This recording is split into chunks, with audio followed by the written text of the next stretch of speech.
For 10 years he had sailed the world untouched by law or consequence, living a life of utter luxury, but the oceans never forget, and the past drifts closer with every wave. Asterisk, he never expected the sea to betray him. He had spent 10 years gliding across oceans, living in suites with velvet drapes and champagne sunsets. But tonight the sky turned black and the yacht that had been his kingdom felt suddenly fragile. His name was Adrian Wolfe, a man whose life had been a catalogue of indulgence and privilege, yet behind the mirrored windows and crystal glasses, a different story was waiting to unfold. Adrian had always believed the world belonged to those who could afford to explore it. His mornings were measured in golden sunrises over Monaco harbors and quiet afternoons spent reading on the decks of his private vessel. The crew obeyed his every command and strangers bowed to his whims, but the thrill that once coursed through him like the finest cognac had begun to wane. 10 years of luxury had dulled something essential in him, yet he could not admit it even to himself. That night the waves were restless, and the wind whispered secrets he could not decipher. Adrian watched the horizon and felt a strange unease creeping up his spine. He had planned this voyage meticulously, charting every stop from the Caribbean to the South Pacific, each island a jewel in his itinerary. Yet tonight the maps and compasses seemed useless. The sea had changed as if it had a mind of its own. The first sign was subtle. The navigation screen flickered, then died. The hum of the engines faltered, and the crew exchanged uneasy glances. Adrian moved with the calm efficiency that had earned him respect for years, but inside his chest a pulse of fear was beginning to drum. The luxury he had so carefully wrapped around himself now felt like a fragile cocoon ready to burst. He descended into the engine room, searching for answers. His fingers traced the polished pipes and levers, trying to find a malfunction, but the machinery was perfect, almost impossibly perfect. It was then he heard it, a low metallic groan that reverberated through the hull. His heart leapt as if it recognized a predator lurking beneath the surface. He was not used to fear, not the kind that gnawed at the bones and made the familiar strange. Outside, the storm had begun. The waves crashed against the yacht with a force that made the polished wood shudder. Adrian stood on deck, feeling the wind whip through his hair and salt sting his eyes. The crew clung to rails and ropes, but he felt an odd detachment, as if watching a play he could not intervene in. He had spent a decade buying safety, comfort, and distance from the world, yet now the world had cornered him in the very place he had thought invincible. Hours passed in tense silence. The storm raged, and the sky cracked with flashes of lightning, illuminating a vast emptiness around them.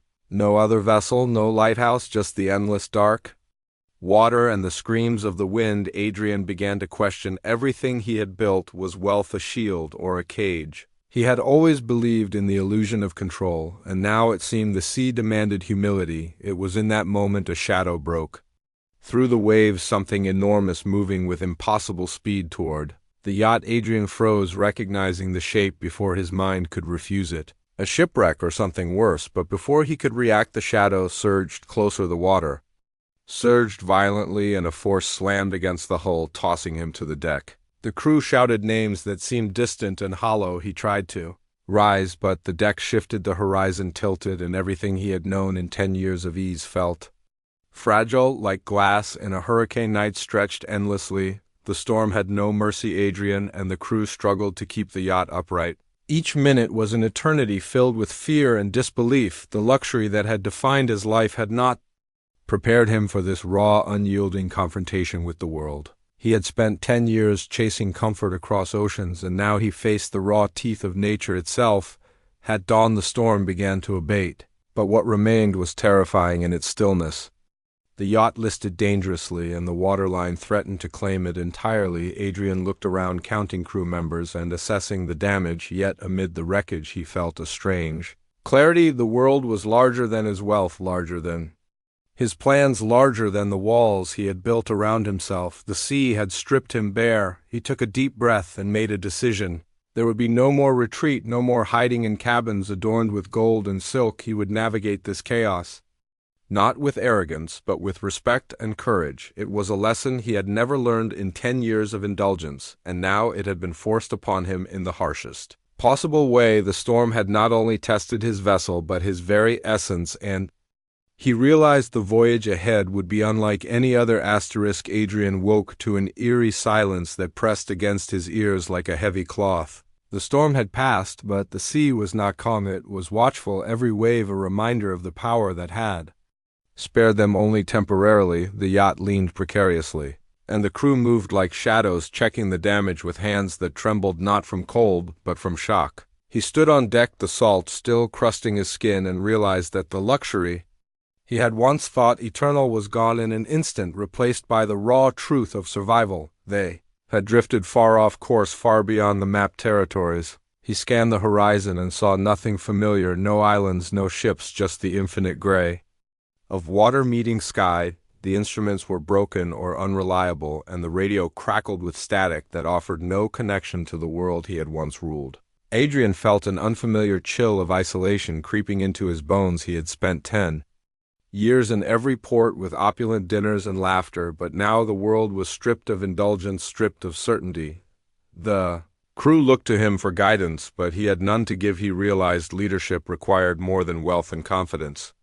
It required presence, clarity, and courage he had never truly cultivated.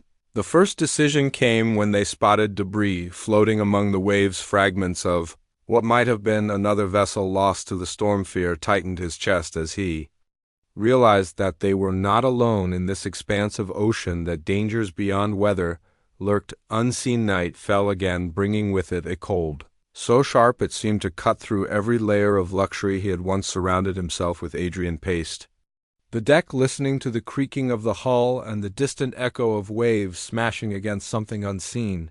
Then a voice called from below deck, a crew member, whispering of lights moving under the water, strange phosphorescent glows that seemed to follow them. He peered over the side and saw flickers of blue and green swirling beneath the surface, as if the ocean itself was alive and watching. Sleep became impossible. Each hour stretched into an eternity of tension and anticipation. The yacht creaked in protest, every gust of wind a threat, every shadow a possible predator.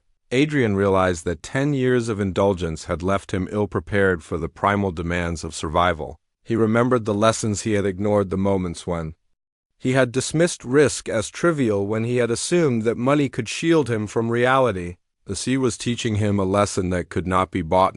The third day they spotted land, a thin line of dark against the gray horizon. The crew cheered, but Adrian held back hope, for he had learned caution from the sea itself. The closer they sailed, the more the landscape seemed wrong, jagged cliffs that rose impossibly high, waves that broke with an unnatural rhythm as they approached a narrow inlet. The yacht lurched violently, scraping against unseen rocks. Adrian shouted orders, but the crew struggled to follow him, their fear mirrored in every movement. They anchored near a rocky shore, and Adrian surveyed the land carefully. It was uninhabited, at least to the eye, but there were signs of past human presence, broken structures partially submerged in water, and strange carvings in the rocks that hinted at rituals long forgotten. Something ancient and watchful lingered here. He made the decision to explore carefully. The shore had secrets, and he would need all his wits to survive the unknown. The first steps on land were tense, each footfall a negotiation with the hidden terrain. The air was thick with mist, and the smell of salt mingled with decay. As they moved further, they discovered a cave, a dark, yawning entrance that seemed to swallow the faint light. Adrian hesitated, knowing that curiosity and survival were entangled in a dangerous dance, but he could not turn back. The yacht was damaged, and the ocean offered no comfort. He needed answers, and the cave whispered them. Inside the cave they found evidence of previous visitors, not recent, but ancient markings on the walls that suggested a civilization lost to time. The symbols seemed to pulse with meaning, as if telling a story. Adrian traced them with his fingers, feeling an inexplicable connection, a thread that linked his existence to the mysteries of the world. He realized that the 10 years of luxury had been a prelude, a temporary illusion shielding him from truths he was now forced to confront. As night fell, the cave became alive with sounds of movement. Adrian felt eyes upon him, shadows shifting in ways that should not have been possible. He called to his crew, but the echoes returned only whispers. He understood then that the true challenge was not the storm or the ocean or even the broken yacht, but facing the unknown forces that had waited for those who were unprepared for the consequences of hubris.